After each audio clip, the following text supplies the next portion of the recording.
There's something almost magnetic about the idea of stepping into a place where time seems to stand still, where the air feels heavy with the weight of centuries-old prayers and the echoes of rituals long forgotten. These are the sacred sites of ancient civilizations, places where humanity once gathered to seek answers, honor the divine, and leave behind traces of their beliefs that still puzzle us today. Hidden away in remote corners of the world, from towering mountain peaks to the depths of underground chambers, these sites hold secrets that challenge our understanding of history and spirituality. Why were these places built in such isolated locations? What drove ancient peoples to create these sanctuaries, and what messages have they left for us to uncover? In this video, we'll explore 22 of these hidden sacred sites, each one a testament to the ingenuity, faith, and mystery of the civilizations that came before us. From the spiritual significance of their designs to the legends that shroud them in intrigue, these places offer a window into the past and perhaps a reflection of our own search for meaning. Ready to uncover the stories behind these ancient wonders, let's begin. Nestled deep within the rugged deserts of southern Jordan, the lost city of Petra emerges like a mirage from the past, a stunning testament to human ingenuity and devotion. Carved directly into the rose-red sandstone cliffs, this ancient city was once the beating heart of the Nabatean civilization, a people who thrived in one of the most unforgiving landscapes on Earth. But Petra was more than just a bustling trade hub. It was a sacred sanctuary, a place where the earthly and the divine intertwined in ways that still captivate us today. The most iconic symbol of Petra, the treasury, or Al-Kosneh, stands as a masterpiece of ancient engineering and artistry. Its towering facade, intricately carved with symbols and figures, hints at the spiritual significance this structure held for the Nabateans.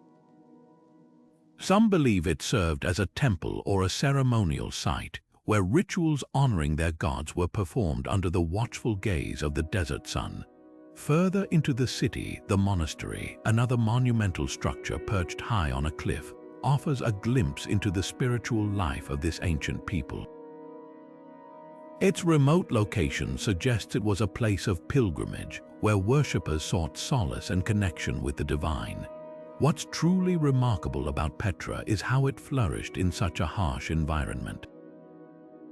The Nabateans were masters of water management, carving an intricate network of channels and cisterns into the rock to collect and store precious rainwater.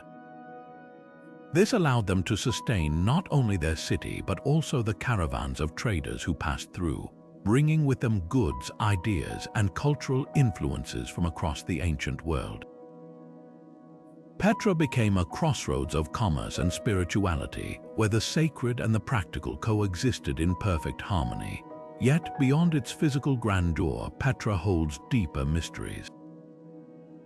Hidden within its labyrinthine passages and chambers are clues to the rituals and beliefs of the Nabateans. What ceremonies took place in these temples? What messages were encoded in the carvings that adorn the walls? As we explore Petra, we're not just walking through an ancient city, we're stepping into a world where the boundaries between the mortal and the divine blurred, leaving behind a legacy that continues to inspire wonder and curiosity.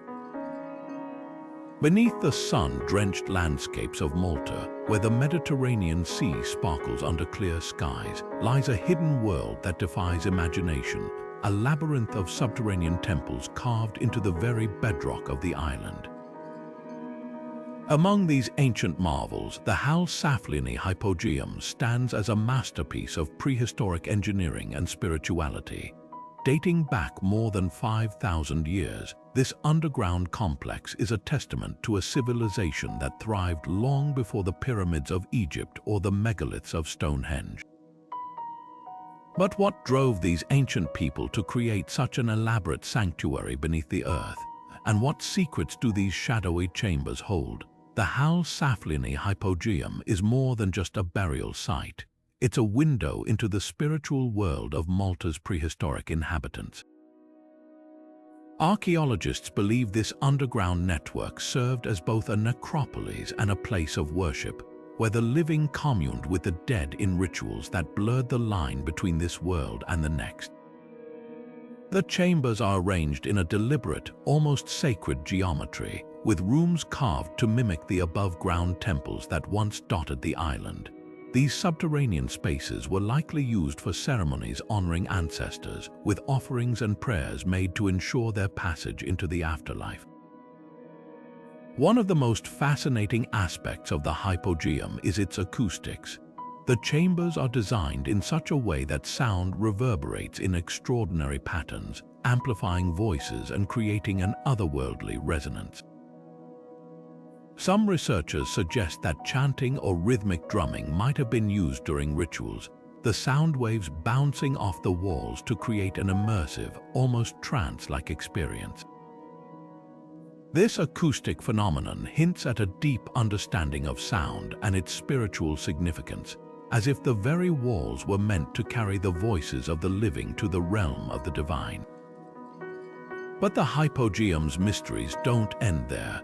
The walls are adorned with intricate carvings and red ochre paintings depicting spirals, animals, and abstract symbols that seem to hold deeper meanings.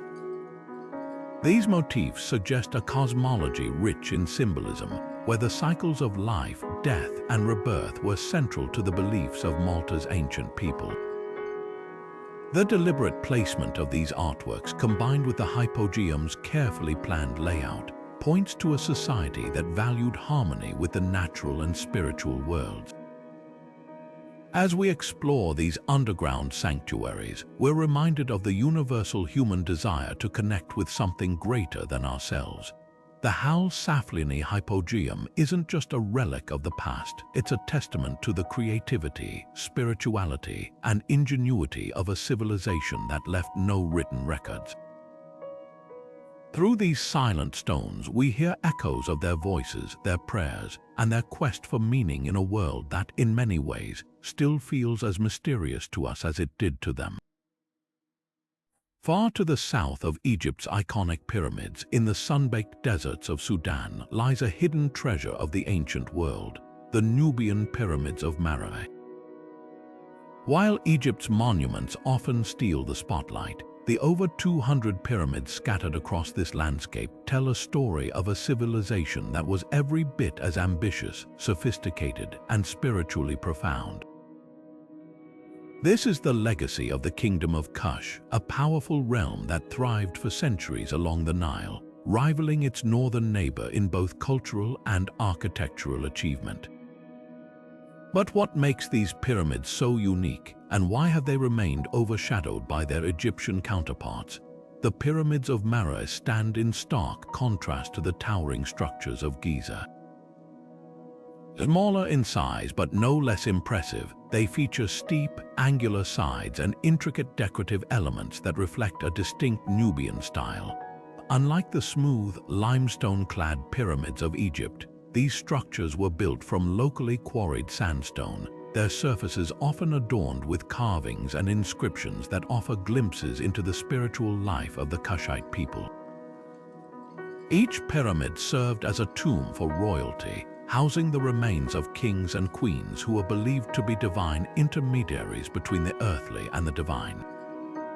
But these were more than just burial sites. They were places of active worship where rituals and offerings were made to honor the deceased and ensure their safe passage to the afterlife. One of the most fascinating aspects of Malta is its role as a spiritual and political hub.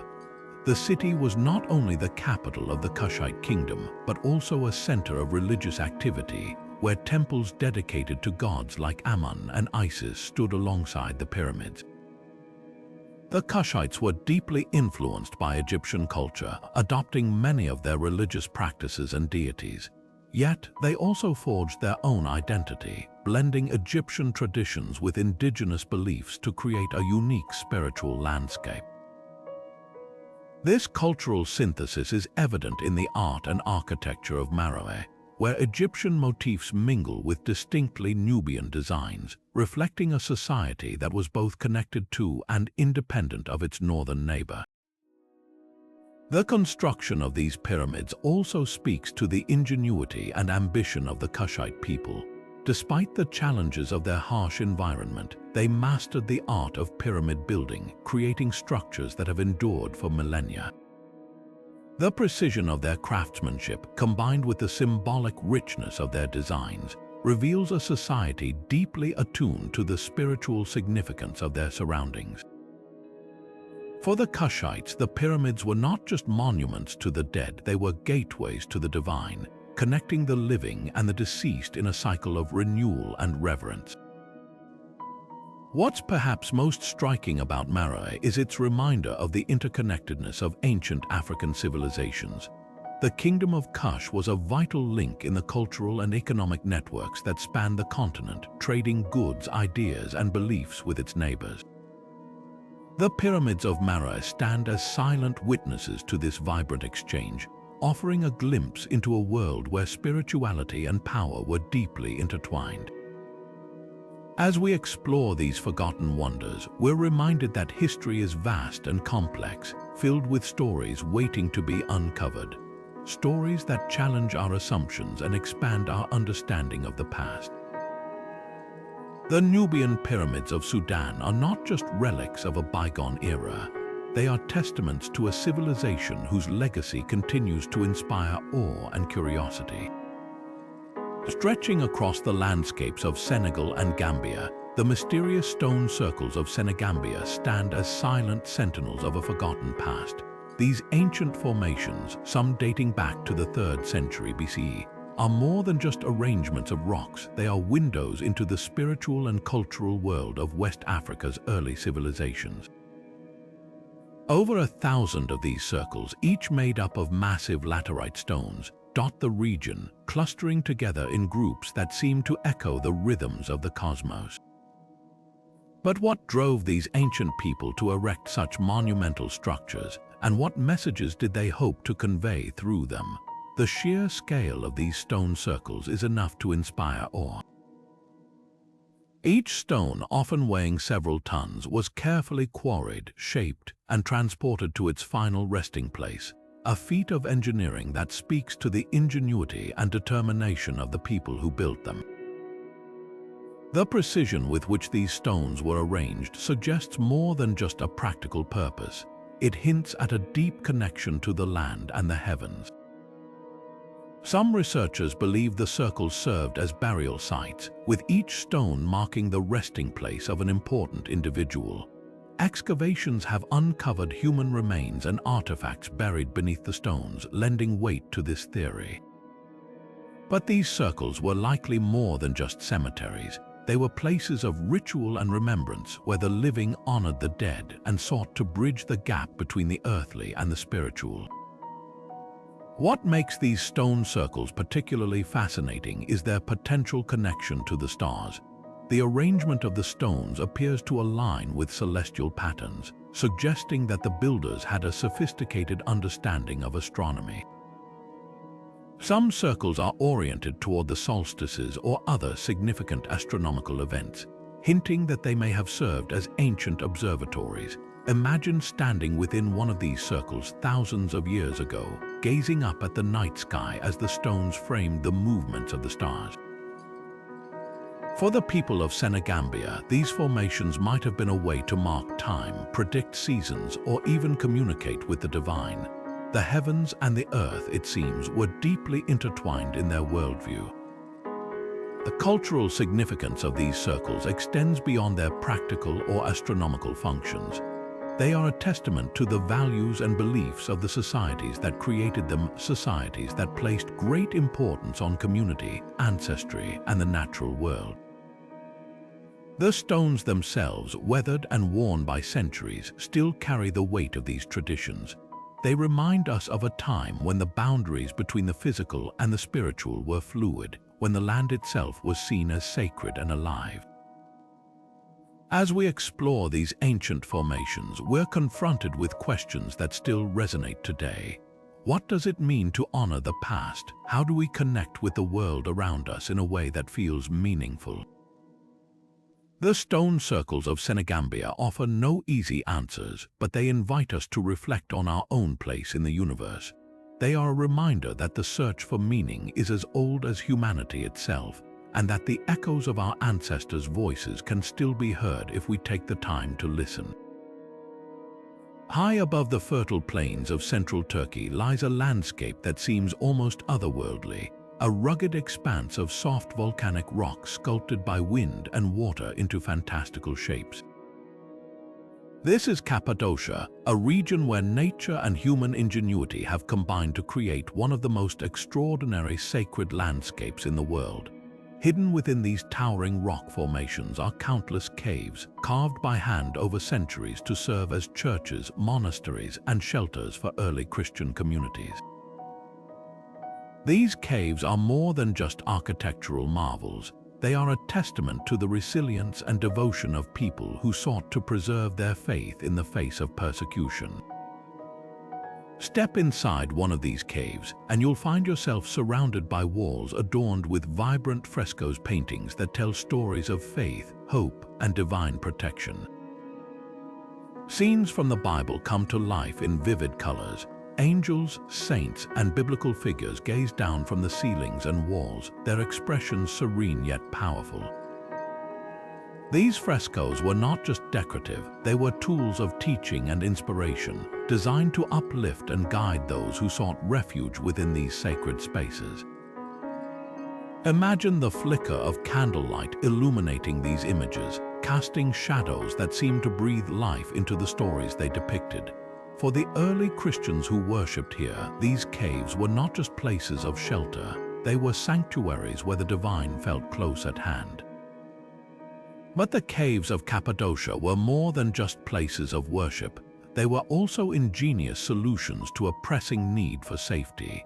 During the Roman and Byzantine periods, when Christianity was often met with hostility, these underground spaces provided a haven for believers. The soft rock of Cappadocia made it easy to carve out entire communities, complete with chapels, living quarters, and even storage areas. Some of these caves are part of vast underground cities, with intricate networks of tunnels and chambers that could house thousands of people. These cities were equipped with ventilation shafts, wells, and even traps to deter invaders, showcasing a level of planning and resourcefulness that is nothing short of remarkable. What's perhaps most striking about these caves is the way they reflect the adaptability and determination of the early Christian communities. Faced with persecution, they didn't retreat from their faith. They found ways to practice it in secret, turning the very earth beneath their feet into a place of worship. The caves became centers of spiritual life, where prayers echoed through the stone and the community's bond grew stronger in the face of adversity. This legacy of resilience is etched into the walls of Cappadocia, a reminder that faith can thrive even in the most challenging circumstances. As we explore these hidden sanctuaries, we're invited to consider the deeper lessons they offer. The caves of Cappadocia are not just relics of the past, they are symbols of hope and perseverance. They remind us that even in times of turmoil, people have found ways to connect with the divine and with one another. The frescoes, the architecture, and the stories of survival all speak to a profound human desire to seek meaning and transcendence, no matter the obstacles.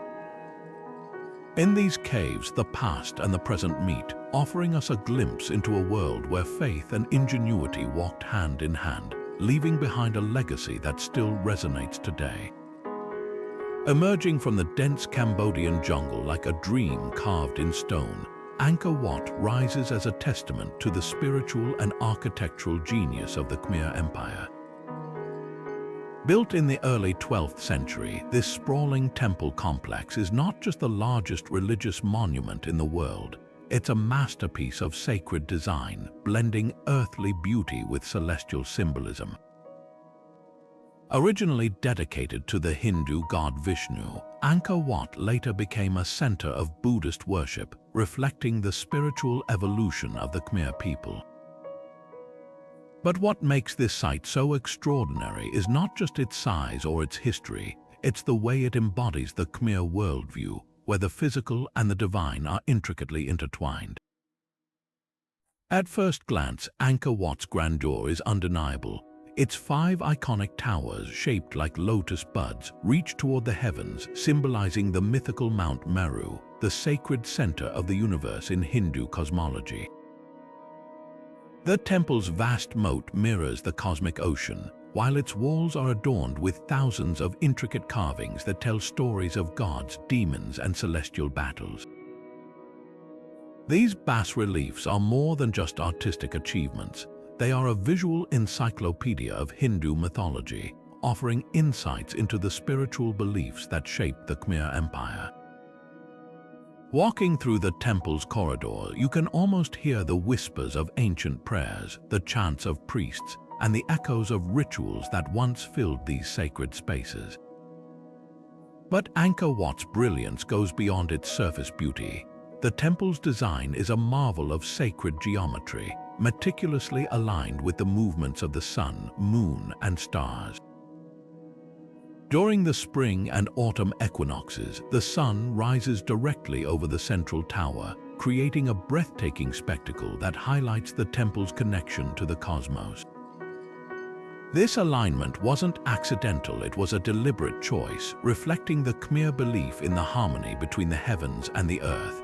For the people who built Angkor Wat, the temple was more than just a place of worship. It was a microcosm of the universe, a bridge between the mortal world and the divine. The transition from Hinduism to Buddhism within Angkor Wat's walls adds another layer of intrigue to this sacred site.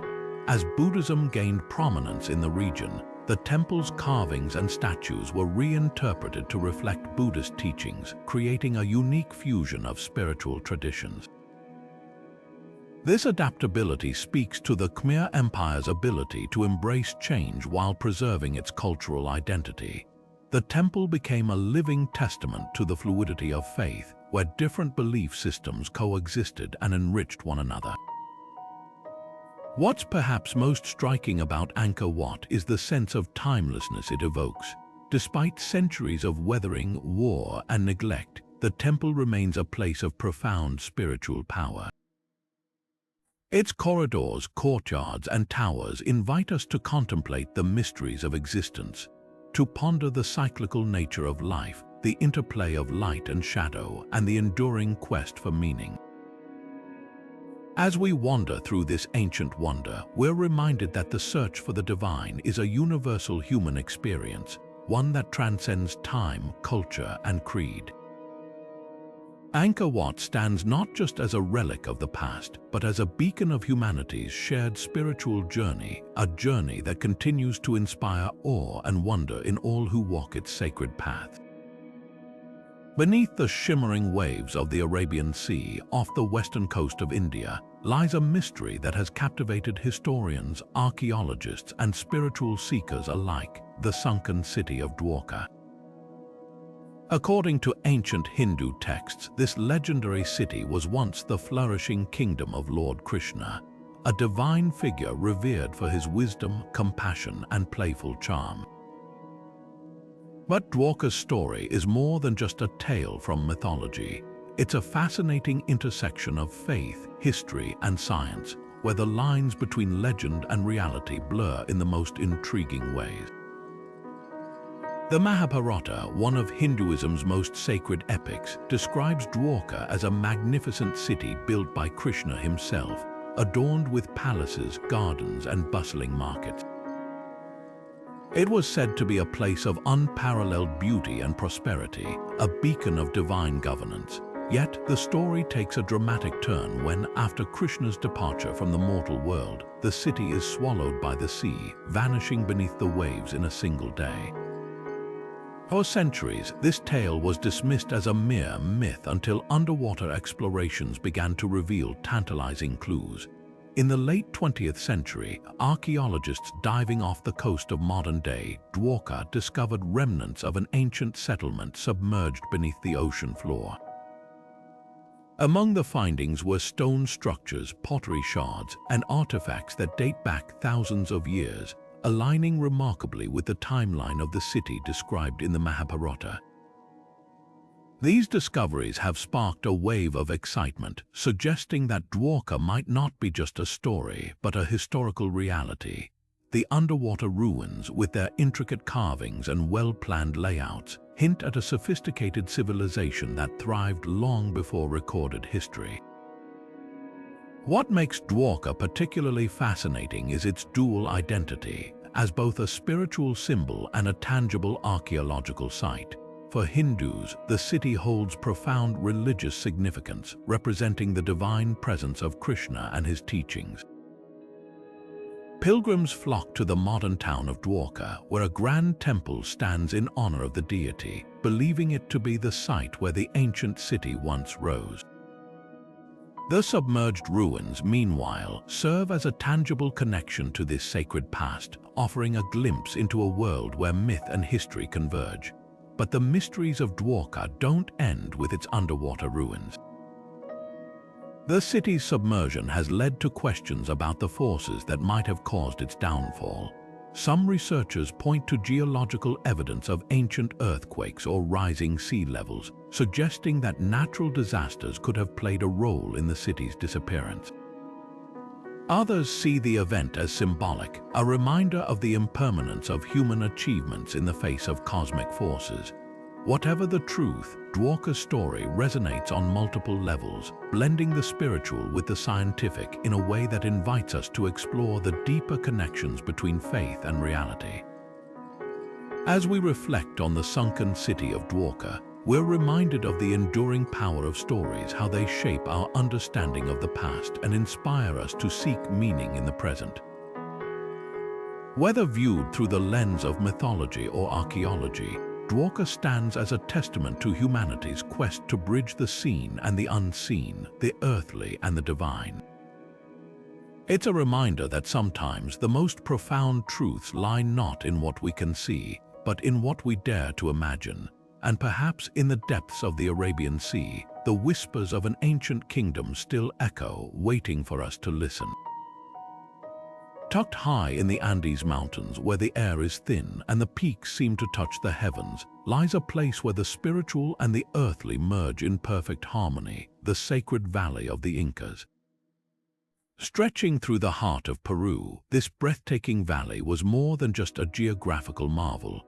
It was the lifeblood of the Inca Empire, a civilization that saw the divine in every mountain, river, and stone. For the Incas, the Sacred Valley was not merely a place to live. It was a sacred landscape, a living testament to their profound connection with nature and the cosmos. At the heart of this valley lies Moray, an agricultural site unlike any other. Its concentric terraces, carved into the earth like a giant amphitheater, are a testament to the Incas' ingenuity and their deep understanding of the natural world. These terraces weren't just fields for growing crops. They were a living laboratory where the Incas experimented with different microclimates to cultivate a variety of plants. Each level of the terraces mimics a different ecological zone, from the warm lowlands to the cooler high altitudes. This remarkable feat of engineering wasn't just about survival, it was a reflection of the Inca belief that the earth itself was sacred, a gift from the gods that demanded respect and care.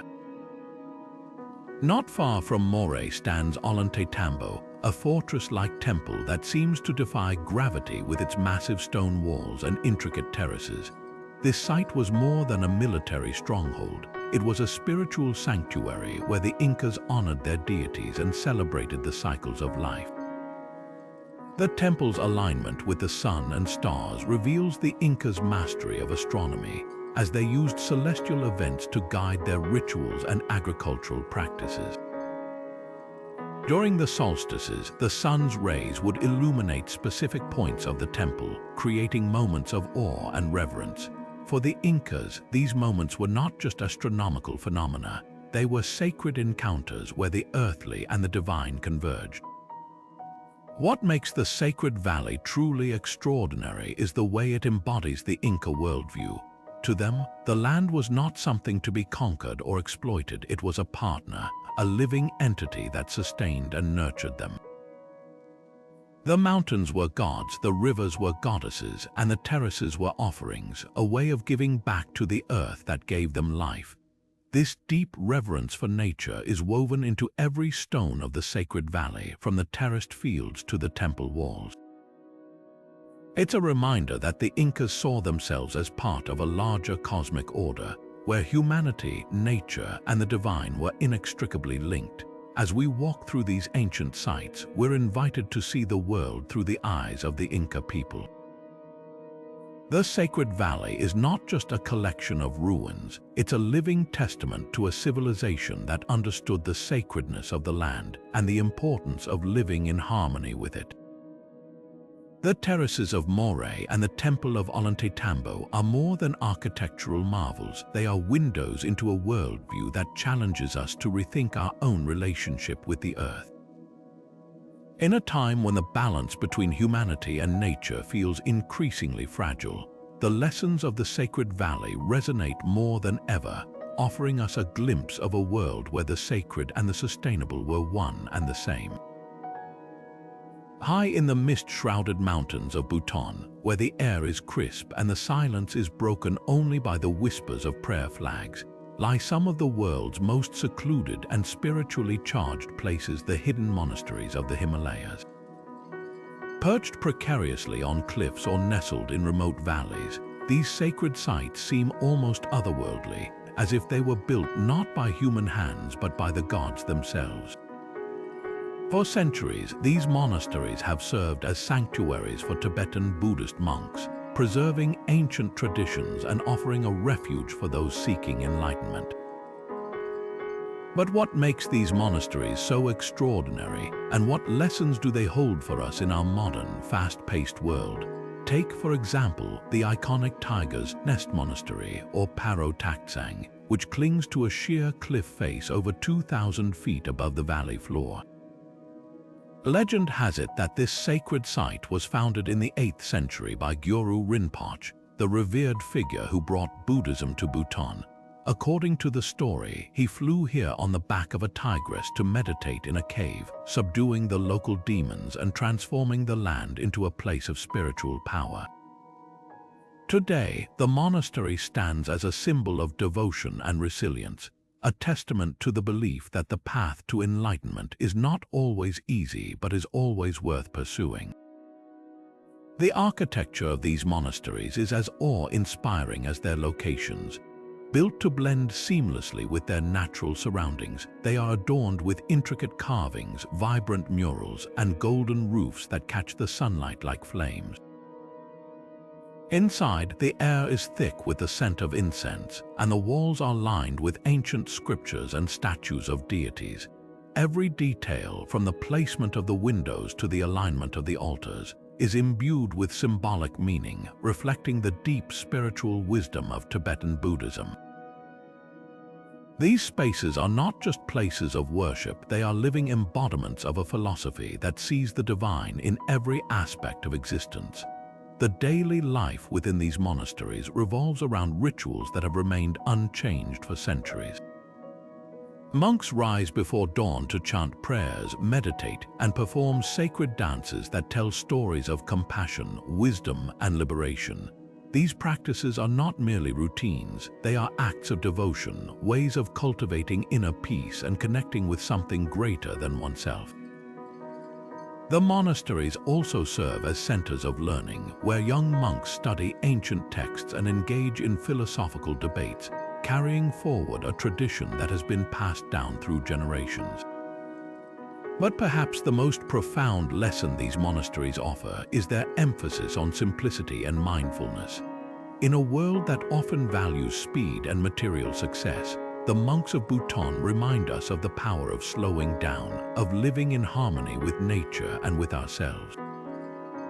The journey to these monasteries is not just a physical climb, it's a metaphor for the spiritual path, a reminder that the pursuit of enlightenment requires patience, perseverance, and a willingness to let go of distractions. As we step into these sacred spaces, we're invited to pause and reflect on our own lives. What does it mean to seek peace in a chaotic world? How can we cultivate a deeper connection with ourselves and with the world around us? The hidden monasteries of Bhutan offer no easy answers, but they provide a glimpse into a way of life that is rooted in stillness, compassion, and reverence for all beings. In their quiet halls and on their wind-swept cliffs, we find not just a sanctuary but a mirror, a reflection of our own potential for transformation and transcendence. In the heart of ancient Greece, nestled on the slopes of Mount Parnassus, lies a place where the mortal and the divine once converged with breathtaking intensity, the Oracle of Delphi. For centuries, this sacred site was revered as the center of the world, a place where the gods spoke through the whispers of the Pythia, the priestess of Apollo. Pilgrims from across the Mediterranean journeyed here, seeking guidance, wisdom, and a glimpse into the future. But what made Delphi such a powerful spiritual hub, and how did this mystical oracle shape the course of history?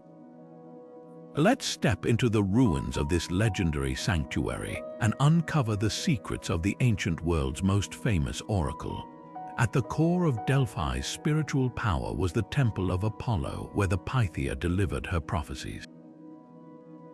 The process was as mysterious as it was dramatic. The Pythia, chosen from among the local women, would enter a trance-like state, often induced by inhaling vapors rising from a cleft in the earth. In this altered state, she would utter cryptic messages which priests then interpreted for those who came seeking answers. These prophecies were famously ambiguous, open to multiple interpretations, a feature that ensured the oracle's enduring influence.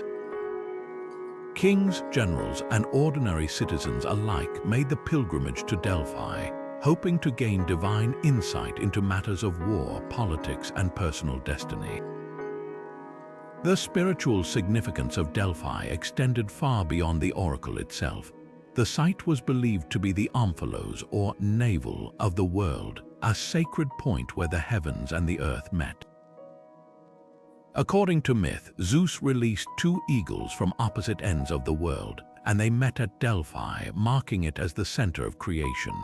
This belief was reinforced by the presence of a large stone, the omphalos stone, which stood as a symbol of Delphi's cosmic importance. For the ancient Greeks, Delphi was not just a place to consult the gods. It was a microcosm of the universe, a physical manifestation of their spiritual and philosophical worldview. Delphi was also home to the Pythian Games, one of the four great athletic and artistic competitions of ancient Greece. Held every 4 years in honor of Apollo, these games were more than just a celebration of physical prowess. They were a deeply spiritual event. Participants competed not only in sports like wrestling and chariot racing, but also in music, poetry, and drama. The games were a way to honor the gods, showcasing human excellence as a form of devotion. Victors were crowned with laurel wreaths, a symbol of Apollo's favor, and their triumphs were seen as a reflection of divine will. The Pythian Games remind us that for the ancient Greeks, the sacred and the secular were deeply intertwined, with art and athletics serving as pathways to the divine. The archaeological remains of Delphi offer a tantalizing glimpse into this vibrant past. The ruins of the Temple of Apollo still stand, their weathered columns hinting at the grandeur that once defined this sacred space. Nearby, the theater and stadium speak to the cultural and athletic achievements celebrated here, while the treasury of the Athenians, a small but ornate building, reflects the wealth and devotion of those who came to honor Apollo. Walking through these ruins, it's impossible not to feel the weight of history, the echoes of prayers and prophecies that once filled the air. What made Delphi so profoundly influential was its ability to bridge the human and the divine. It was a place where the uncertainties of life met the certainties of faith, where the whispers of the gods offered both comfort and challenge. The oracle's prophecies, though often enigmatic, encouraged introspection and humility, reminding people that the future was not entirely in their hands. This blend of mystery and wisdom made Delphi a cornerstone of ancient Greek spirituality, a place where the search for meaning took on a tangible form. As we explore the ruins of Delphi, we're reminded of the timeless human desire to connect with something greater than ourselves. The oracle's cryptic messages may no longer guide kings and generals, but the questions they posed about fate, free will, and the nature of the divine still resonate today. Delphi stands as a testament to the power of belief, the allure of mystery, and the enduring quest for understanding in a world that often feels as uncertain now as it did thousands of years ago. Rising like a mirage from the sands of the Syrian desert, the ancient city of Palmyra was once a glittering jewel of the ancient world, a thriving oasis where caravans of traders, pilgrims, and scholars converged. At its heart stood the majestic temples of Bel and Bolshamin, sacred spaces that bore witness to the spiritual and cultural richness of this crossroads of civilizations. These temples weren't just places of worship, they were symbols of unity where the gods of the East and West met under one sky. But as we explore the story of Palmyra, we're confronted not just with its splendor, but also with its fragility, a tale of beauty, loss, and the enduring power of memory. The Temple of Bel, dedicated to the supreme deity of the Palmyran pantheon, was a masterpiece of ancient architecture. Its towering columns and intricately carved altars reflected a blend of Roman, Greek, and Near Eastern influences, a testament to Palmyra's role as a cultural bridge between empires. Here, worshippers gathered to honor Bel, a god associated with creation and cosmic order, whose presence was believed to bring prosperity and protection. Nearby, the Temple of Bolshamin, dedicated to the Lord of the Heavens, stood as another sacred beacon, its elegant design echoing the spiritual aspirations of those who built it. These temples weren't just religious sites, they were epicenters of community life, where festivals, rituals, and trade flourished under the watchful eyes of the gods. Palmyra's spiritual significance extended far beyond its borders. As a vital hub along the Silk Road, the city attracted merchants and travelers from across the Roman and Persian empires, creating a melting pot of ideas, beliefs, and traditions. The temples of Palmyra became places where these diverse cultures intersected, fostering a unique synthesis of religious and artistic expression. Carvings and inscriptions found at the site reveal a society that embraced pluralism, honoring both local deities and foreign gods. This openness made Palmyra not just a city of stone, but a living testament to the power of cultural exchange. Yet, the story of Palmyra is also one of profound loss. In recent years, the world watched in horror as the temples of Bel and Bolshamin were deliberately destroyed, their ancient stones reduced to rubble. This act of cultural violence struck at the heart of humanity's shared heritage, erasing not just physical structures but the stories and memories they held. The destruction of Palmyra serves as a stark reminder of the fragility of sacred spaces and the importance of preserving them for future generations. But even in the face of such devastation, there is hope. Archaeologists, historians, and local communities have rallied to document, restore, and protect what remains of Palmyra's legacy. Through 3D imaging and digital reconstruction, the temples are being brought back to life, ensuring that their stories are not forgotten. What can we learn from the ruins of Palmyra? Perhaps it's the resilience of sacred spaces, the way they endure not just in stone but in the hearts and minds of those who cherish them. Palmyra's temples may lie in ruins, but their spirit lives on, a testament to the enduring human desire to connect with the divine and with one another. As we walk among the remnants of this ancient city, we're reminded that even in the face of destruction, beauty and meaning can endure. Palmyra's story is not just one of loss, it's a call to action, a reminder that the preservation of our shared heritage is a responsibility we all bear. In its stones, we find echoes of a past that still speaks to us, urging us to protect the sacred spaces that define who we are. Scattered across the lush landscapes of India, hidden among the sprawling fields and bustling villages, are pockets of untouched wilderness that seem to whisper secrets of the past, the sacred groves. These ancient forests, some no larger than a few acres, have been revered for centuries as sanctuaries of spiritual and ecological significance. For the people of India, these groves are more than just clusters of trees. They are living temples where deities and nature spirits reside, and where the boundaries between the human and the divine blur in the most profound ways. The origins of these sacred groves stretch back to a time when nature itself was seen as sacred, a time when every tree, river, and stone was believed to hold a spirit. In Hindu and tribal traditions, these groves were dedicated to local deities or spirits, often associated with fertility, protection, or healing.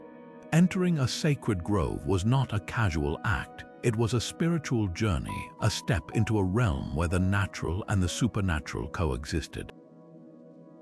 Offerings of flowers, fruits, and incense were left at the base of ancient trees, and rituals were performed to honor the spirits believed to dwell within. These practices were not just acts of devotion, they were a way of maintaining balance between humanity and the natural world. What makes these groves particularly remarkable is their dual role as both spiritual sanctuaries and ecological havens. Protected by centuries-old taboos and traditions, these patches of forest have remained untouched by human interference, serving as vital refuges for biodiversity. Within their boundaries, rare plants and animals thrive, shielded from the pressures of deforestation and urbanization. The groves act as natural reservoirs, preserving water sources and preventing soil erosion, while also providing a living link to the region's ancient ecosystems. In this way, the sacred groves are not just cultural treasures, they are ecological lifelines, reminding us of the delicate interdependence between humans and the environment. The rituals performed within these groves offer a glimpse into a worldview that sees nature not as a resource to be exploited, but as a partner to be revered. During festivals, entire communities gather in the groves to celebrate the cycles of life, death, and rebirth. Songs, dances, and prayers fill the air, creating a vibrant tapestry of sound and movement that honors the spirits of the land. These rituals are more than just traditions. They are acts of reciprocity, a way of giving back to the earth that sustains them. For the people who uphold these practices, the groves are a reminder that every tree, every leaf, and every creature is part of a sacred web of life. But the sacred groves are not just relics of the past, they hold urgent lessons for the present. In a world grappling with environmental crises, these ancient sanctuaries offer a model of sustainable living, rooted in respect and reverence for nature. They challenge us to rethink our relationship with the natural world, to see it not as something separate from ourselves, but as an integral part of our spiritual and physical well-being. The groves remind us that the health of the earth is inseparable from the health of the human spirit, and that true progress must honor both. As we wander through these ancient forests, we're invited to reflect on our own connection to the natural world. What does it mean to see the earth as sacred? How can we cultivate a deeper sense of responsibility for the ecosystems that sustain us? The sacred groves of India offer no easy answers, but they provide a space for contemplation, a space where the whispers of the past meet the challenges of the present, urging us to find a path forward that honors both. In their quiet, shaded depths, we find not just a sanctuary for nature, but a mirror reflecting our own potential to live in harmony with the world around us. Deep within the arid Supe Valley of Peru, where the desert meets the foothills of the Andes, lies a site that challenges our understanding of ancient civilizations, the hidden pyramids of Caral. Dating back over 5,000 years, Caral is one of the oldest cities in the Americas, a place where monumental architecture and spiritual devotion intersected long before the rise of the Inca Empire. These pyramids, with their massive stone platforms and ceremonial plazas, are more than just architectural marvels. They are windows into a world where the sacred and the practical were deeply intertwined. What can these ancient structures tell us about the origins of civilization in the Americas, and how did the people of Caral create a thriving society in such a challenging environment? The pyramids of Caral are not just impressive for their age, they are a testament to the ingenuity of their builders. Unlike the towering pyramids of Egypt, these structures are low and broad, with wide terraces that served as platforms for ceremonies and gatherings. At the heart of the city stands the Great Pyramid, a massive structure that dominates the landscape. Archaeologists believe this pyramid was a focal point for religious and communal activities, a place where the people of Caral came together to honor their gods and reinforce their social bonds. The careful alignment of the pyramids with celestial events suggests that astronomy played a key role in their spiritual life. The solstices and equinoxes likely marked important moments in their calendar, guiding rituals and agricultural practices. But the pyramids were not just places of worship, they were also symbols of power and unity. Caral was a highly organized society with a complex system of governance and trade that connected it to other regions. The city's layout, with its plazas, residential areas, and public spaces, reflects a deep understanding of urban planning. The people of Caral were skilled engineers, constructing irrigation systems that allowed them to cultivate crops in the desert and sustain a growing population. This mastery of agriculture and water management was essential to their survival, enabling them to thrive in an environment where resources were scarce. What's perhaps most fascinating about Caral is the way it challenges our assumptions about the development of civilization. For centuries, scholars believed that complex societies in the Americas emerged much later than those in Mesopotamia, Egypt, or the Indus Valley. The discovery of Caral upends this narrative, revealing that the people of the Soup Valley were building monumental structures and organizing sophisticated societies at a time when many other parts of the world were still in their infancy. This raises intriguing questions. What inspired the rise of Caral?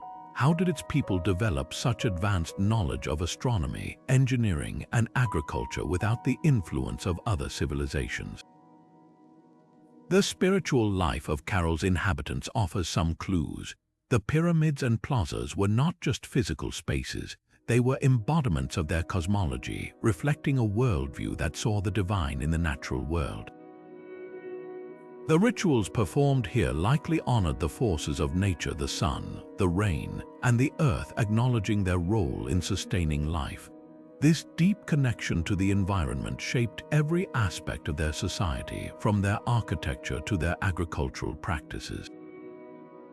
For the people of Caral, the sacred and the sustainable were inseparable, a lesson that resonates deeply in our modern world. As we explore the ruins of Caral, we're reminded of the resilience and creativity of its people. These ancient structures, weathered by time but still standing, are a testament to their ability to adapt and innovate in the face of challenges. The pyramids of Caral are not just relics of the past, they are symbols of a civilization that understood the importance of community, spirituality, and harmony with the natural world. In their silent stones, we find echoes of a story that began thousands of years ago, a story that continues to inspire and teach us about the enduring power of human ingenuity.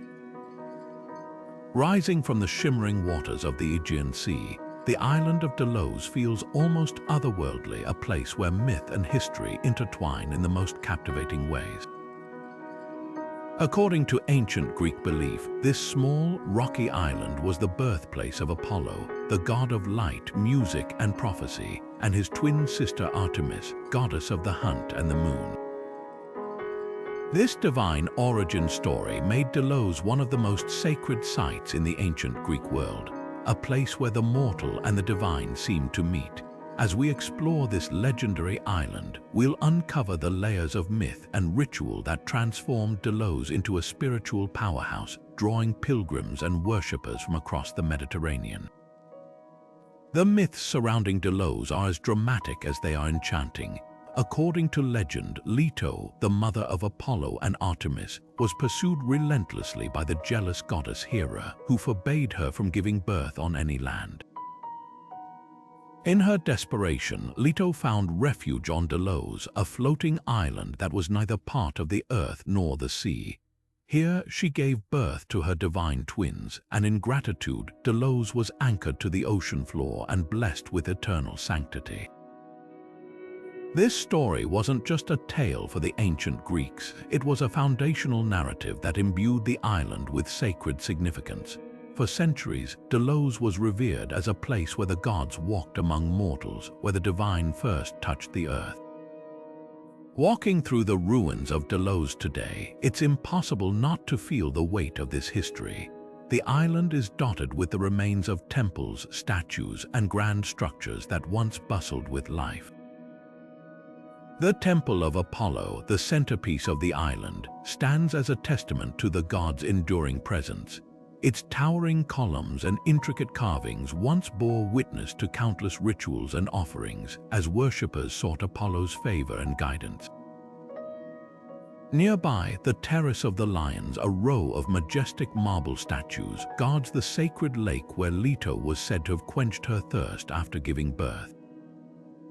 These lions, with their fierce expressions and powerful stances, symbolized protection and divine authority, watching over the island's sacred spaces.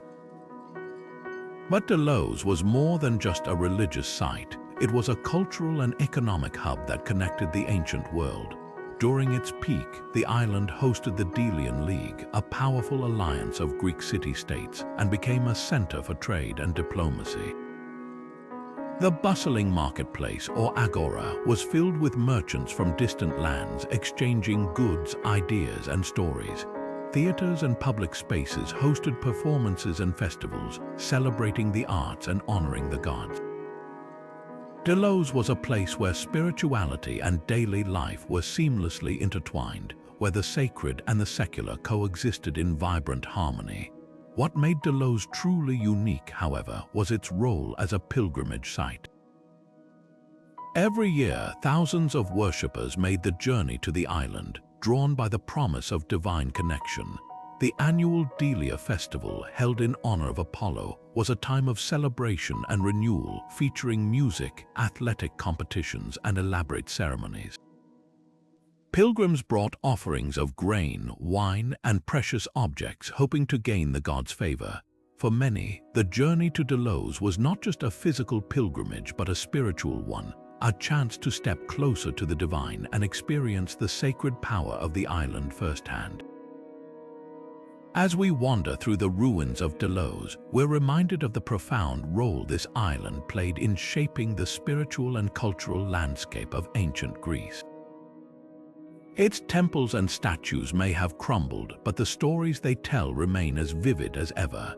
Delos was more than just a birthplace of gods. It was a place where humanity sought to understand its place in the cosmos, where the boundaries between the earthly and the divine were blurred in the most extraordinary ways.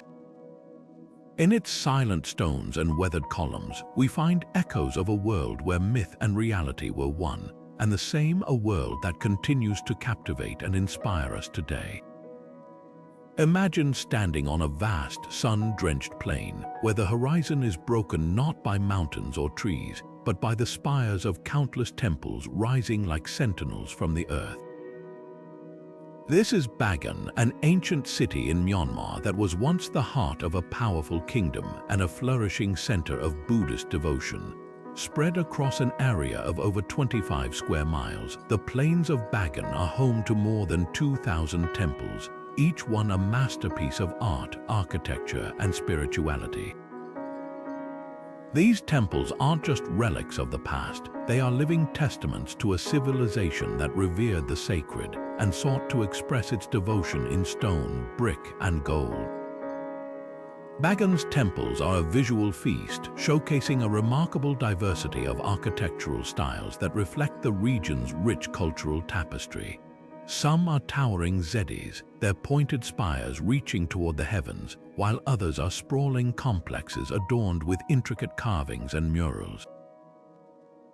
The Ananda Temple, often considered the crown jewel of Bagan, is a stunning example of Mon architecture with its symmetrical design and gilded spire gleaming in the sunlight. Inside, its walls are covered with delicate frescoes depicting scenes from the life of the Buddha, offering a glimpse into the artistic and spiritual aspirations of the people who built it. Meanwhile, the Asachwesagan Pagoda, with its massive golden dome, reflects the influence of Indian and Sri Lankan styles, a reminder of the cultural exchanges that shaped Bagan's development. But these temples were more than just architectural marvels. They were centers of spiritual life and learning. For centuries, monks, scholars, and pilgrims flocked to Bagan, drawn by its reputation as a hub of Buddhist practice and scholarship. Within the temple walls, rituals and ceremonies were performed daily, from the chanting of sacred texts to the offering of flowers and incense. The temples also served as repositories of knowledge, housing libraries filled with ancient manuscripts and texts. This blend of devotion and scholarship made Bagan a beacon of Buddhist thought, influencing the spread of the religion across Southeast Asia. One of the most fascinating aspects of Bagan is the way it reflects the evolution of Buddhist art and architecture. Over the centuries, the styles of the temples evolved, influenced by the changing political and cultural landscape. Early temples, built during the 11th and 12th centuries, are characterized by their simple, elegant designs, while later structures feature more elaborate ornamentation and symbolic motifs. The temples also bear the marks of external influences, from the Indian-inspired stupas to the Mon-style terraces, illustrating how Bagan served as a crossroads of ideas and traditions. This cultural synthesis is evident in every stone and carving, a testament to the creativity and adaptability of the people who built them. What can the temples of Bagan teach us about the relationship between art and spirituality? Perhaps it's the idea that beauty and devotion are inseparable, that the act of creating something magnificent can be an expression of reverence in itself. The temples of Bagan were not just places to worship, they were offerings, gifts to the divine crafted with care and dedication. Each temple tells a story, not just of the individuals who built it, but of a society that valued harmony, creativity, and the pursuit of enlightenment. As we wander through this temple-filled landscape, we're reminded of the enduring power of human devotion. The plains of Bagan are not just a collection of ancient structures, they are a living legacy, a testament to the spiritual and artistic achievements of a civilization that sought to connect with something greater than itself. In their silent stones and weathered walls, we find echoes of a past that continues to inspire, a past that invites us to reflect on our own search for meaning and beauty in the world around us. Just a short boat ride away from the bustling streets of Mumbai, the island of Elephanta emerges like a hidden gem in the Arabian Sea. Here, carved into the heart of a rocky hillside, lies one of India's most extraordinary sacred sites, the Elephanta Caves. These ancient rock-cut temples, dedicated to the Hindu god Shiva, are a breathtaking fusion of art, spirituality, and engineering. As we step inside, we're greeted by a world of intricate carvings and towering sculptures that bring to life the myths and mysteries of Hindu cosmology. But what makes these caves so special, and what can they tell us about the spiritual and artistic vision of ancient India? The Elephanta Caves date back to the 5th and 6th centuries, a time when the island was a thriving center of trade and culture. The caves are a testament to the skill and devotion of their creators, who transformed solid rock into a sanctuary of divine beauty. At the center of this complex stands the Great Cave, a vast hall supported by massive columns and adorned with some of the most exquisite carvings in Indian art. The piece de resistance is the colossal three-headed statue of Shiva, known as the Trimurti. This iconic sculpture captures the god in his three forms, as the creator, the preserver, and the destroyer, symbolizing the eternal cycle of life, death, and rebirth. The sheer scale and detail of this carving are awe-inspiring, a reminder of the reverence ancient artisans held for their subject. But the Great Cave is more than just a showcase of artistic brilliance. It's a spiritual narrative carved in stone. Every wall, pillar, and niche tells a story from Hindu mythology, from the cosmic dance of Shiva to his marriage to the goddess Parvati. One particularly striking panel depicts the god in his form as Ardhanarishvara, a half-male, half-female figure that represents the union of opposites and the balance of creation. These carvings aren't just decorative, they're visual hymns, offering a glimpse into the philosophical and spiritual ideals of their time. For the worshippers who once gathered here, these images were more than art. They were portals to the divine, a way to connect with the sacred stories that shaped their worldview. The Elephanta caves weren't merely places of worship, they were also centers of pilgrimage, drawing devotees from across the region. The island's remote location, surrounded by water, added to its mystique, making the journey to the caves a spiritual quest in itself. Pilgrims would arrive by boat, their hearts filled with devotion, ready to offer prayers and seek blessings from Shiva. The caves provided a space for communal rituals, meditation, and reflection, fostering a sense of unity and shared purpose among those who visited. Even today, the echoes of their chants and prayers seem to linger in the air, a reminder of the enduring power of this sacred place. What makes the Elephanta caves truly remarkable is their ability to transcend time and culture. The carvings and sculptures, weathered by centuries, still speak to us with a clarity that feels almost timeless. They remind us of the universal human desire to express faith through art, to create spaces that inspire awe and reflection. As we explore these caves, we're not just witnessing the work of ancient artisans. We're stepping into a world where spirituality and creativity were inseparable, where the divine was made visible through the hands of skilled craftsmen. The Elephanta caves invite us to contemplate the deeper connections between art, faith, and humanity. What does it mean to create something sacred? How do we honor the divine in our own lives? These questions linger as we walk through the cool, shadowed halls, surrounded by the silent stories of gods and mortals. In their quiet grandeur, the caves of Elephanta offer not just a glimpse into the past, but a timeless reminder of the beauty and power of human devotion. High on a windswept plateau in southeastern Turkey, a discovery has turned our understanding of human history upside down. Gobekli Tepe. Dating back over 11,000 years, this ancient temple complex predates Stonehenge by more than 6 millennia and the pyramids of Egypt by a staggering 7,000 years. It's not just the age of Gobekli Tepe that astonishes. It's the fact that this site challenges everything we thought we knew about the origins of civilization. Who built these massive stone circles and why? What drove these ancient people to create such an elaborate spiritual site at a time when humanity was still transitioning from nomadic hunter-gatherers to settled communities? Let's step into this enigmatic world and explore the mysteries of Gobekli Tepe. The site itself is a marvel of ancient engineering. Massive limestone pillars, some weighing several tons, are arranged in circular formations, each one intricately carved with images of animals, snakes, foxes, boars, and birds, to name just a few. These carvings are more than mere decorations. They are symbols, perhaps representing gods, spirits, or even constellations. The precision with which these stones were quarried, transported, and erected speaks to a level of organization and skill that we once believed was impossible for such an early period in human history. Unlike later temples, which were often built by settled agricultural societies, Gobekli Tepe was constructed by people who had not yet domesticated plants or animals. This raises a tantalizing question.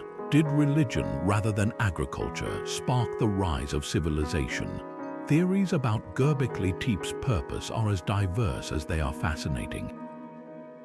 Some researchers believe it was a place of ritual and worship where early humans gathered to honor the forces of nature or commune with the divine. The animal carvings might have served as totems or symbols of power, representing the spiritual connection between humans and the natural world. Others suggest that the site functioned as an astronomical observatory, with the alignment of the stones marking celestial events like solstices or equinoxes. Whatever its purpose, Gobekli Tepe was clearly a place of immense spiritual significance, a sanctuary where the boundaries between the earthly and the supernatural blurred. One of the most intriguing aspects of Gobekli Tepe is its deliberate burial. After being used for centuries, the site was intentionally filled in with dirt and debris, preserving it like a time capsule for millennia. Why would such a monumental place be buried? Some speculate that this act was a form of ritual closure, a way of honoring the site's sacredness by returning it to the earth. Others suggest it was a practical decision, perhaps to protect the site from invaders or to mark the end of an era. Whatever the reason, this act of preservation has given us an unparalleled glimpse into the spiritual life of our ancient ancestors. What can Gobekli Tepe teach us about the origins of religion and civilization? This site suggests that the human impulse to seek meaning and connection with the divine is far older than we once thought. It challenges the traditional narrative that agriculture and settlement came first, followed by religion and complex societies. Instead, Gobekli Tepe hints that spirituality may have been the catalyst for human cooperation and innovation, driving the development of tools, art, and communal structures long before the advent of farming. As we stand among the weathered stones of Gobekli Tepe, we're reminded of the profound questions that still linger about our past. Who were the people who built this extraordinary site, and what did they believe? How did they organize themselves to create something so monumental? The answers may lie buried in the earth, waiting to be uncovered. But one thing is certain, Gobekli Tepe is more than just an archaeological wonder. It's a testament to humanity's enduring quest for meaning, a reminder that the search for the divine is as old as we are. In its silent stones, we find echoes of a story that rewrites history, inviting us to rethink what it means to be human. Stretching across the border of Peru and Bolivia, at an altitude of over 12,000 feet above sea level, Lake Titicaca shimmers like a liquid mirror reflecting the vast Andean sky. This high-altitude lake, the largest in South America, is not just a geographic marvel. It's a place steeped in myth and reverence, considered the birthplace of the Inca civilization and a sacred site for Andean cultures long before the rise of the Inca Empire. For centuries, the people of this region have looked to the lake's deep blue waters as a source of life, spirituality, and connection to the divine. What makes Lake Titicaca so profoundly sacred, and what stories do its islands and waters hold? Let's dive into the mysteries of this extraordinary place. At the heart of Lake Titicaca lies the Island of the Sun, or Isla del Sol, a place so sacred that even the Inca emperors made pilgrimages here. According to Inca mythology, this island is where the sun god Inti first emerged, bringing light and life to the world. The island's rugged terrain is dotted with ancient ruins, terraces, and ceremonial sites, each one a testament to its spiritual significance. Walking along its winding paths, you can almost feel the presence of the gods who are believed to reside here. One of the most iconic features is the Sacred Rock, a massive stone formation said to mark the exact spot where Inti rose. Nearby, the Chincana, a labyrinthine stone structure, is thought to have been a place of initiation or meditation, where priests and pilgrims sought communion with the divine. These sites are not just relics of the past, they are living reminders of a worldview that saw the natural world as sacred and interconnected. but the spiritual importance of Lake Titicaca extends far beyond its islands. The lake itself is revered as a living entity, a body of water that holds deep symbolic meaning in Andean cosmology. For the Inca and their predecessors, water was more than just a resource. It was a sacred force, a conduit between the earthly and the divine. Rituals honoring the lake's waters were central to Andean spiritual life, with offerings of precious objects, food, and even small figurines made of gold or silver cast into its depths. These offerings were acts of reciprocity, a way of giving back to the lake that sustained them. Today, local communities continue to honor these traditions, blending ancient beliefs with modern practices to maintain their connection to the sacred waters. One of the most intriguing mysteries of Lake Titicaca lies beneath its surface. In recent years, underwater explorations have revealed submerged ruins, including walls and terraces that suggest the existence of an ancient civilization predating the Inca. These discoveries have sparked new questions about the lake's role in the region's history. Were these structures part of a ceremonial complex, or do they hint at a lost city swallowed by the lake's waters? While the answers remain elusive, these findings underscore the enduring allure of Lake Titicaca as a place where myth and reality intersect. The lake's spiritual significance is also deeply tied to its unique geography. At such a high altitude, the air is thin, the light is intense, and the landscape feels otherworldly. For the Inca, this environment was a reflection of the sacred, a place where the heavens seemed closer to the earth. The lake's waters, surrounded by snow-capped peaks and vast expanses of sky, were seen as a microcosm of the cosmos, a place where the forces of nature converged in perfect harmony. This worldview shaped every aspect of life around the lake, from agriculture to architecture, and it continues to influence the spiritual practices of the region's indigenous communities. As we explore the sacred lakes of Titicaca, we're reminded of the profound connections between water, earth, and the divine. The lake is more than just a body of water. It's a symbol of life, renewal, and the enduring bond between humanity and the natural world. Its islands and waters hold stories of gods, rituals, and civilizations that have come and gone. Yet their legacy lives on in the traditions and beliefs of those who call this place home. In the shimmering expanse of Lake Titicaca, we find not just a sacred site, but a timeless reminder of humanity's quest to understand its place in the universe, a quest that continues to inspire awe and reverence in all who visit its shores. In the heart of ancient Thebes, where the Nile winds its way through the desert sands, the temples of Luxor and Karnak rise as monuments to a civilization that saw the divine in every stone and star. These sprawling complexes dedicated to the gods Amun, Mut, and Khonsu were not just places of worship, they were the spiritual and cultural epicenter of ancient Egypt. Here, amid towering columns, towering obelisks, and statues that seemed to gaze eternally into the heavens, the ancient Egyptians performed rituals that bridged the gap between the mortal and the divine. What secrets do these temples hold, and what can they tell us about the religious life of one of history's most fascinating civilizations? The Temple of Karnak, with its forest of colossal columns, is a testament to the ambition and devotion of the ancient Egyptians. Walking through the great hypostyle hall feels like stepping into a stone forest, where each pillar is carved with intricate hieroglyphs and images of the gods. These columns, some reaching over 20 meters high, were more than just structural supports. They were symbols of the connection between earth and sky, their lotus-shaped capitals representing the primordial waters from which life emerged. The hall itself was a stage for grand ceremonies where priests and pharaohs performed rituals to honor Amun, the king of the gods.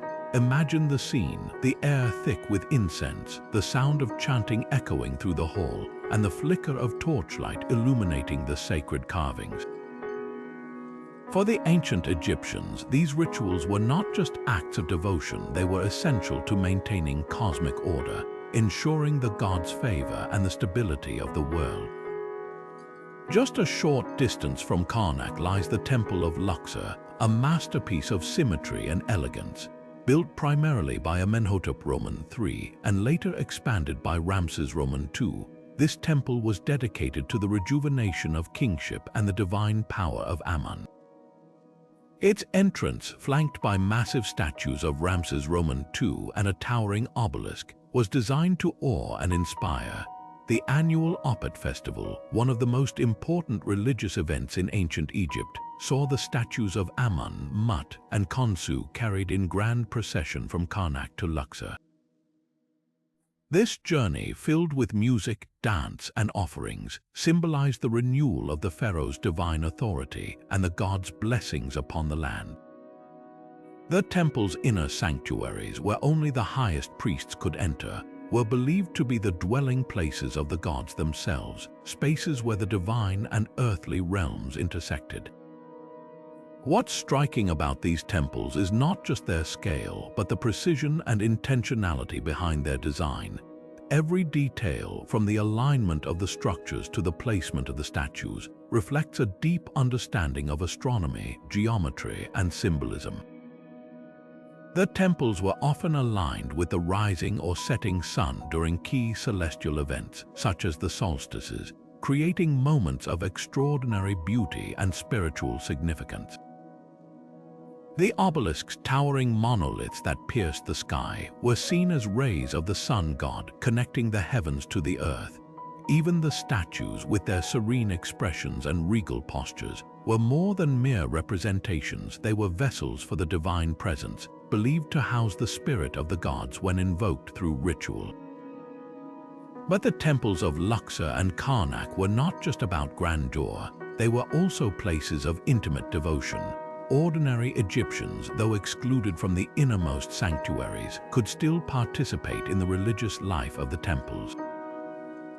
They left offerings at the outer shrines, prayed for the gods' favor, and sought guidance from the oracles.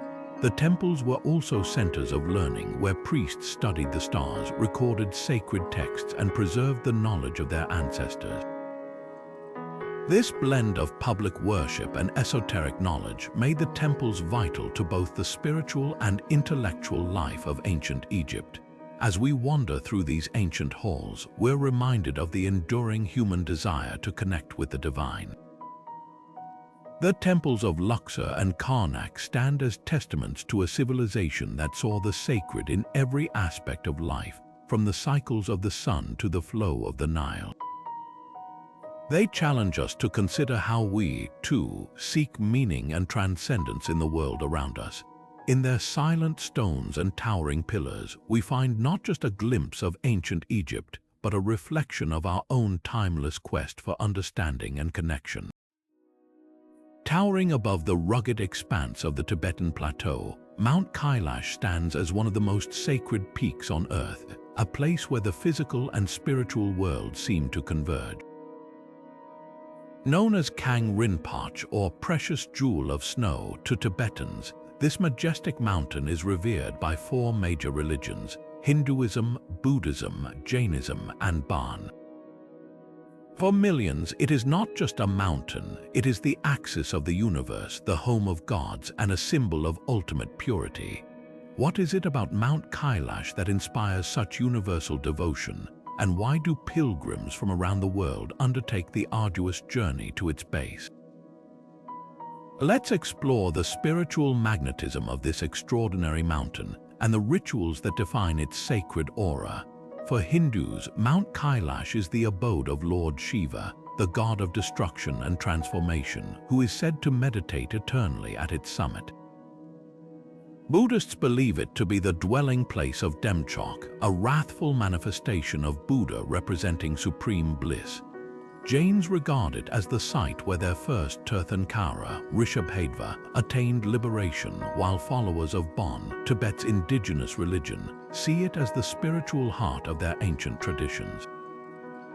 Despite these differing interpretations, one belief unites them all. Mount Kailash is a place of unparalleled spiritual power, a bridge between the earthly and the divine. The journey to Mount Kailash is as much a pilgrimage of the soul as it is a physical trek. Pilgrims travel for weeks, often on foot, across harsh terrain and high altitudes to reach the mountain's base.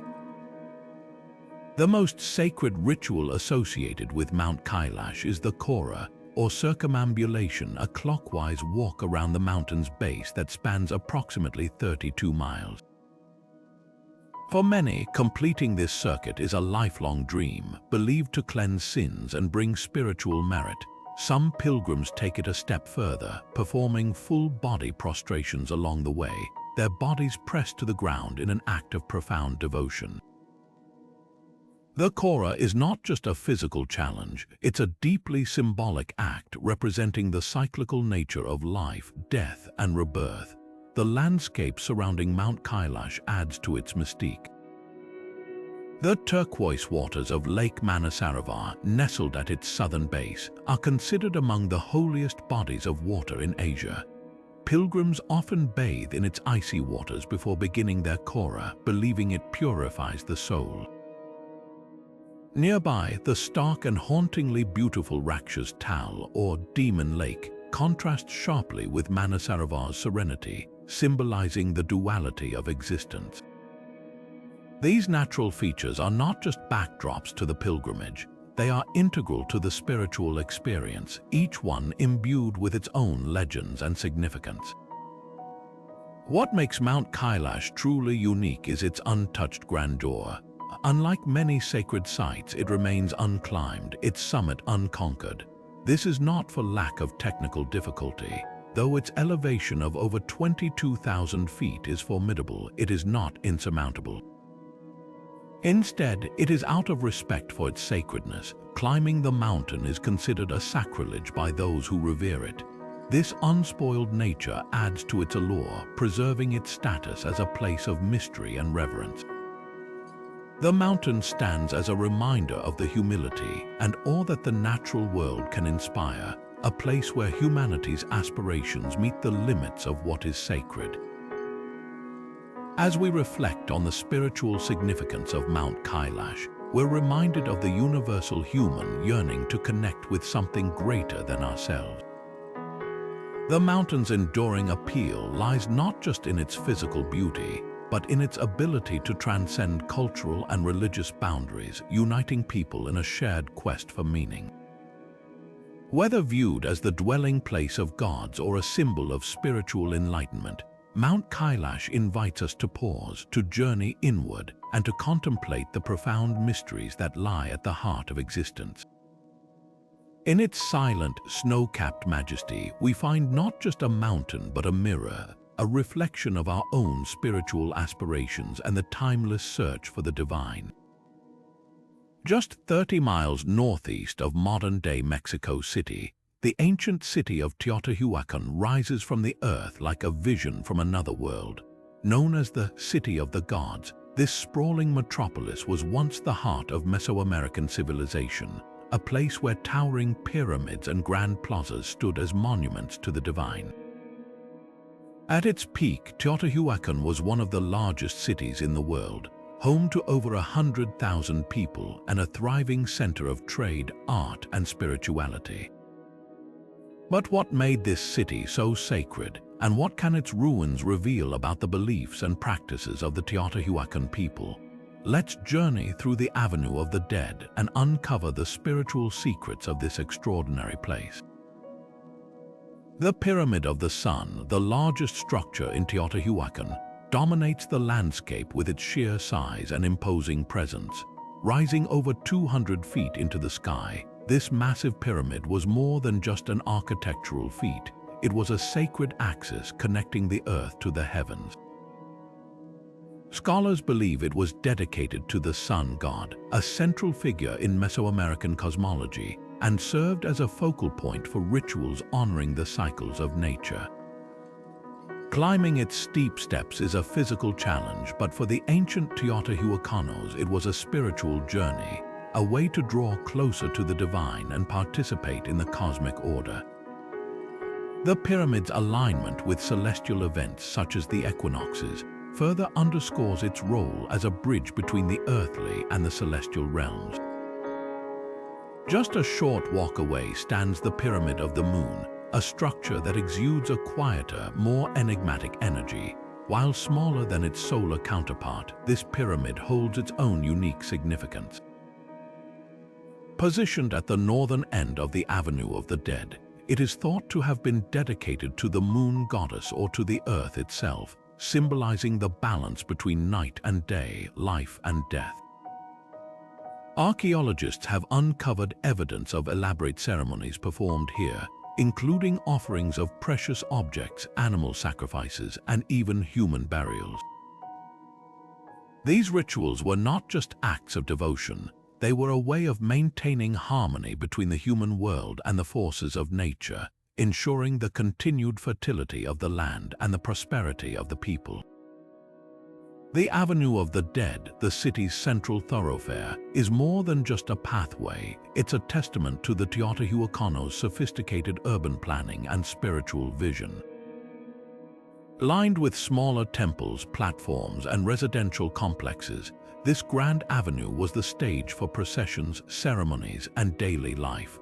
The name Avenue of the Dead was given by the Aztecs centuries later, who mistakenly believed the structures along its sides were tombs. In reality, they were likely administrative or ceremonial buildings, each one playing a role in the city's intricate social and religious fabric. Walking this avenue today, you can almost hear the echoes of ancient chants and the footsteps of pilgrims who once gathered here to honor their gods. One of the most intriguing aspects of Teotihuacan is its role as a cultural and spiritual crossroads. The city attracted people from across Mesoamerica, from the Maya to the Zapotec, creating a melting pot of ideas, art, and beliefs. This diversity is reflected in the city's art and architecture, which blend local traditions with influences from distant regions. Murals depicting deities, animals, and mythological scenes adorn the walls of temples and palaces, offering glimpses into the rich spiritual imagination of the Teotihuacanos. These images were not just decorative, they were visual prayers, expressions of reverence for the gods who governed every aspect of life. What can the temples of Teotihuacan teach us about the human quest for meaning? Perhaps it's the idea that the sacred is not confined to distant heavens, but can be found in the very fabric of our world. The pyramids, the plazas, and the murals all speak to a society that saw the divine in the sun, the moon, and the earth beneath their feet. They remind us that spirituality is not just about transcendence, but about connection to each other, to nature, and to the cosmos. As we stand atop these ancient pyramids, gazing out over the ruins, we're invited to reflect on our own place in the universe and the ways we seek to understand the mysteries of existence. Teotihuacan's legacy is not just one of stone and mortar. It's a testament to the enduring power of human creativity and devotion. In its silent streets and towering monuments, we find echoes of a civilization that sought to build not just a city, but a sacred world. And as we walk in their footsteps, we're reminded that the search for the divine is a journey that transcends time, culture, and place, a journey that continues to inspire and challenge us today. Deep within the verdant landscapes of Japan, where sunlight filters through towering cedars and the air hums with the whispers of centuries, lies a realm where nature and divinity are inseparable. These are the sacred forests of Japan, places like Ise and Nikko, where ancient trees stand as silent guardians of a spiritual tradition that dates back millennia. For the followers of Shinto, Japan's indigenous religion, these forests are not merely clusters of trees, they are the dwelling places of the kami, the spirits that animate the natural world. To walk through these woods is to step into a living sanctuary, where every rustling leaf and shaft of light feels imbued with a sacred presence. At the heart of this tradition is the belief that the kami reside in all things: mountains, rivers, rocks, and most profoundly, trees. The towering cedars and cryptomeria that dominate these sacred groves are seen as physical manifestations of these spirits, their roots anchoring them to the earth while their branches reach toward the heavens. Shinto shrines, often nestled within these forests, serve as gateways to the divine, their simple wooden structures designed to blend seamlessly with the natural surroundings. The Ai's Grand Shrine, for example, is rebuilt every 20 years using sacred timber from the surrounding forest, a practice that symbolizes renewal and the cyclical nature of life. This deep connection between the shrine and the forest reflects a worldview that sees humanity as part of nature, not separate from it. Rituals performed in these sacred spaces are acts of reverence and gratitude, designed to honor the kami and maintain harmony between humans and the natural world. One of the most important ceremonies is the Misogi purification ritual, where participants cleanse themselves in rivers or beneath waterfalls, washing away impurities and seeking spiritual renewal. Offerings of rice, sake, and evergreen branches are made at shrines, accompanied by prayers for blessings and protection. These practices are not just about tradition, they are a way of acknowledging the interdependence of all life, a reminder that the well-being of humans is tied to the health of the environment. The sacred forests of Japan also play a crucial role in preserving the country's cultural and spiritual heritage. In a rapidly modernizing world, these spaces serve as living reminders of a time when nature was revered as sacred. The forests of Nikko, for instance, surround the Toshigu Shrine, a UNESCO World Heritage Site that honors Tokugawa Ieyasu, the founder of the Tokugawa shogunate. Here, the ancient trees stand as silent witnesses to centuries of history, their presence a testament to the enduring power of Shinto beliefs. These forests are not just relics of the past, they are active centers of spiritual life, where rituals and festivals continue to draw pilgrims and visitors from across the globe. What can these sacred spaces teach us about our relationship with nature? In a world grappling with environmental crises, the Shinto reverence for the natural world offers a profound lesson. The sacred forests of Japan remind us that nature is not a resource to be exploited, but a partner to be respected and cherished. They challenge us to reconsider our place within the ecosystem, to see ourselves not as conquerors of the natural world, but as stewards of it. This worldview, rooted in harmony and respect, feels urgently relevant in an age where the balance between humanity and the environment is increasingly fragile. As we wander through these ancient woods, the tranquility is palpable. The rustle of leaves, the scent of cedar, and the dappled sunlight create an atmosphere of profound peace, inviting reflection and connection. These forests are more than just physical spaces. They are spiritual sanctuaries, offering a refuge from the noise and haste of modern life. They remind us of the timeless wisdom embedded in Shinto beliefs, a wisdom that calls us to live in harmony with the world around us, to honor the sacredness of all life, and to find beauty in the quiet, enduring presence of nature. In the sacred forests of Japan, the past and the present converge, offering a glimpse into a world where the divine is not distant but ever present, woven into the fabric of the natural world. These spaces invite us to pause, to listen, and to reconnect with the rhythms of the earth. They are not just places of worship, they are living reminders of a deeper truth that in the embrace of nature, we find not only peace but a profound sense of belonging. From the sun-scorched deserts of Petra to the mist-shrouded forests of Japan, the journey through the 22 hidden sacred sites of ancient civilizations has taken us across continents and through millennia, uncovering the spiritual heartbeats of cultures long gone.